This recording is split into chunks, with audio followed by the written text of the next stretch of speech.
Let us begin with pre-colonial political systems in Nigeria.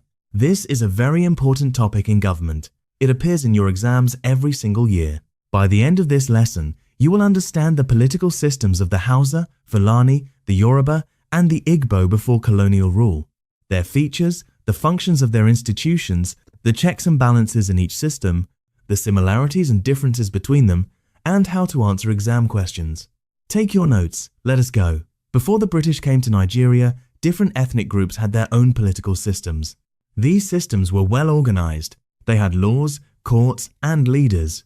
They collected taxes, they maintained armies, they provided security. Some were centralized, others were decentralized.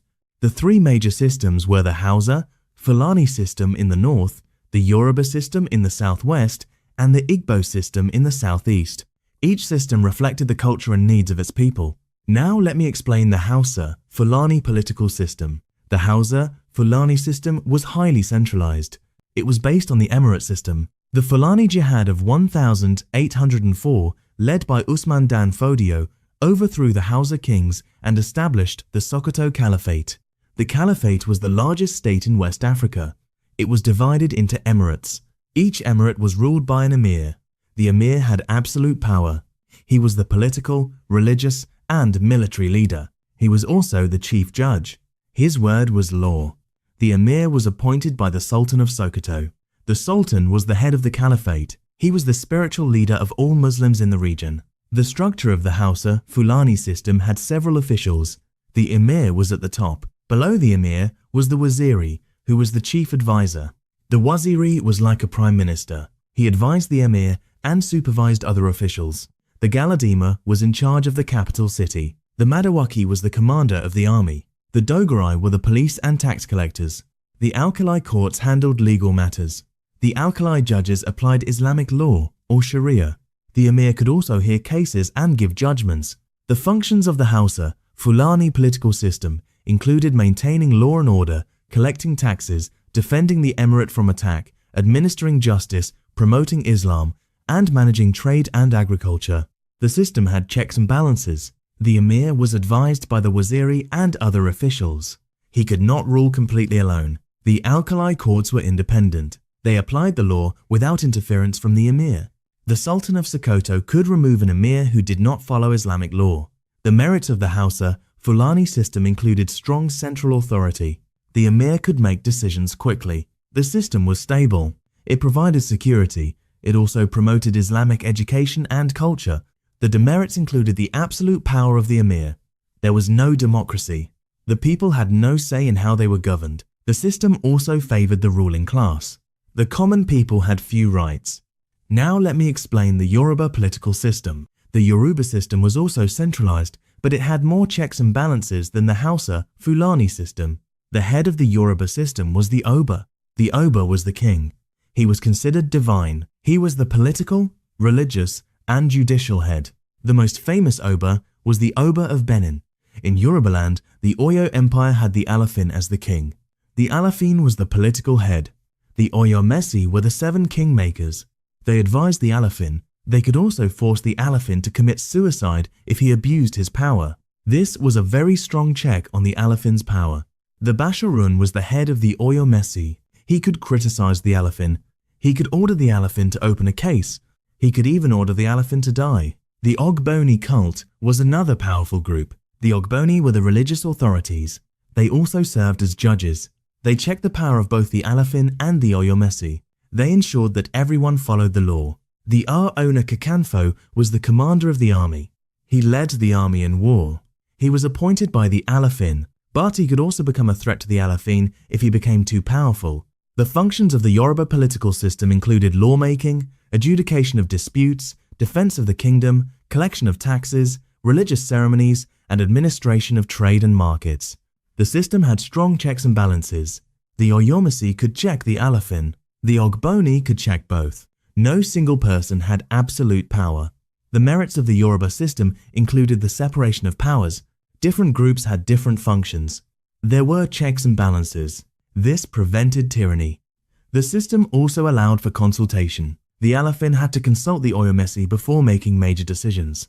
The demerits included the possibility of conflict between the Alafin and the Oyomesi. Sometimes the checks and balances led to instability. The system was also complex. It required skilled leaders to manage. Now let me explain the Igbo political system. The Igbo system was very different from the Hausa, Fulani, and Yoruba systems. It was decentralized. There was no single king or central authority. The Igbo system was based on village democracy. Each village was autonomous. It governed itself. The basic unit was the extended family. The head of the extended family was the oldest male. He represented the family in village meetings. The village assembly was the highest authority. All adult males could participate. They discussed issues. They made decisions by consensus. There were no votes. The goal was to reach agreement. The Igbo system also had the Council of Elders. The elders were respected older men. They advised the village assembly. They also settled disputes. The Ozo title holders were men who had achieved high status. They had influence. They were often consulted on important matters. The age grades were groups of men of the same age. They performed community services. They also enforced decisions. The priests, known as dibia, were religious leaders. They interpreted the will of the gods. They also performed rituals and healing. The functions of the Igbo political system included maintaining order, settling disputes, organizing community projects, defending the village, and conducting religious ceremonies. The system had built-in checks and balances. The village assembly made decisions. The Council of Elders advised. The age grades enforced. No single person had too much power. If a leader became too powerful, the assembly could remove him. The merits of the Igbo system included broad participation. All adult males had a voice. Decisions were made by consensus. This created unity. The system also prevented tyranny. No single person could dominate. The demerits included that women were excluded from decision-making. They had no voice in the village assembly. The system was also inefficient. Achieving consensus took time. The lack of a central authority made it difficult to organize large projects or defend against external enemies. Now let me compare the three systems. The Hausa Fulani system was highly centralized with an emir who had absolute power.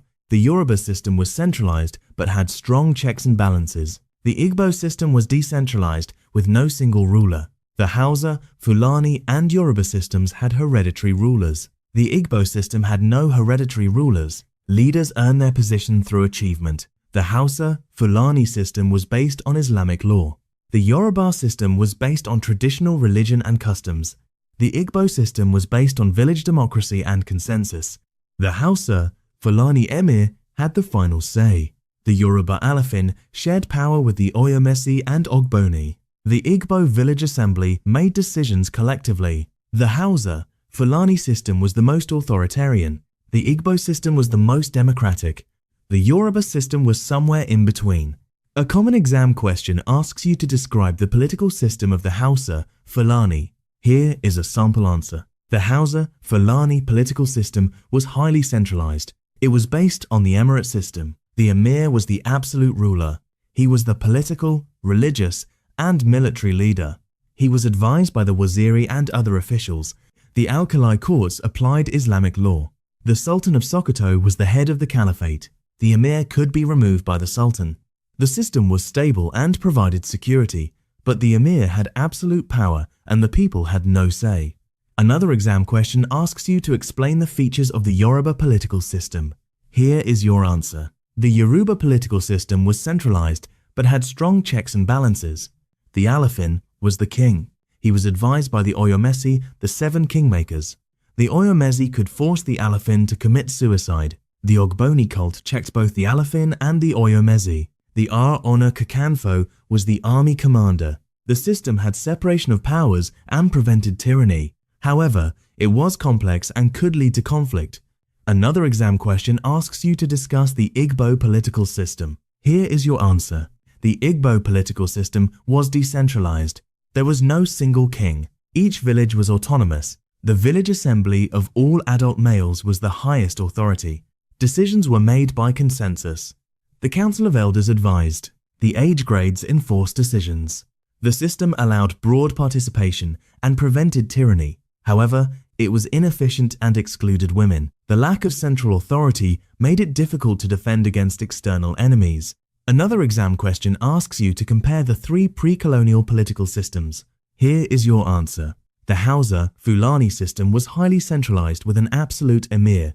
The Yoruba system was centralized with strong checks and balances. The Igbo system was decentralized with village democracy. The Hausa, Fulani and Yoruba systems had hereditary rulers. The Igbo system had no hereditary rulers.